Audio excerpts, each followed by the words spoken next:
በ7 ወሬ ብሬሱ ተፈታ። ልክ 7 ወር እንዳለችው ማለት ነው። መጀመሪያ ሳሳስር 7 ወር ነው የሚፈጅብሽ ነበር ያለችኝ። እንዳለችውም ልክ በ7 ወሩ ብሬስሴ ተፈታ ማለት ነው። እንዴት አያችሁት? እኔ ወድጄዋለሁ። ግን የሚገርማችሁ ነገር ብሬስሱ ከተፈታ በኋላ የሆነ ስሜት አለው ማለት የሆነ ነገር በቃላ የሆነ ያስጨነቃችሁ ነገር እንደነበረና የሆነ የወጠራችሁ ነገር አለ።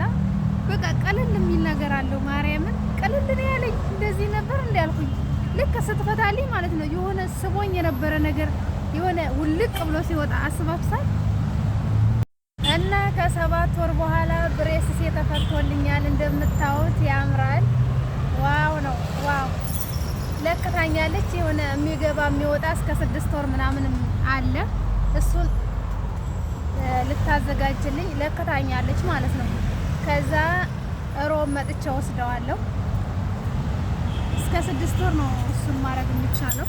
እስከ 6 ወር ግዴታ ነው። ምክንያቱም ወደ ነበረበት እንዳይመለስ ግዴታ ያን ነገር መልበስ አለባችሁ ማለት ነው። ያን ነገር ካለበሳችሁ ወደ ነበረበት ይመለሳል። የሆነ ፕላስቲክ ነገር ነው ብቻ የሚወጣ የሚገባ ማለት ነው። ሮብ ነይና ውሰጂ ብላኛለች። እንዴት አያችሁት? ያምራል። እርግጠኛ ነኝ ያምራል።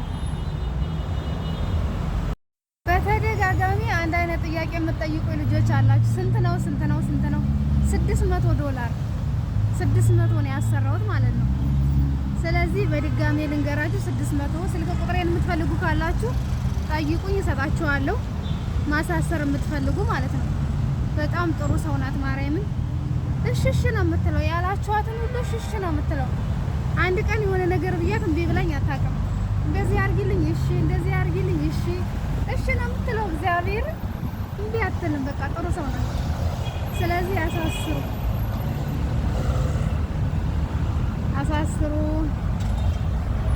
የሚገርማችሁ ሴትዬ ራሱ እንዴ ስንት ነው ያሳሰርሽ ስትለኝ 600 አልኳት። በጣም ተገረመች። ምክንያቱም እዚህ ሀገር ጥርስ የሚታሰረው ከ1500 እስከ $2000 ነው። መዳሜ ደወለች እና 1500 እና $2000 እየሳሰር ሰው አንቺ እንዴት እንደዚህ ያሳሰርሽ አለችኝ። ኧረ እኔ $600 ነው። አላመነችኝም፣ እግዚአብሔርን አላመነችኝም። ምክንያቱም እኛ ቤት ያለው ልጅ ራሱ $2000 ነው ያሳሰረው ማለት ነው።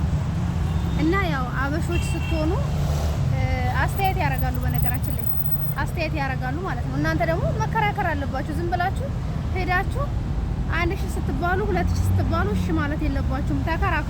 ተከራከሩ በደንብ።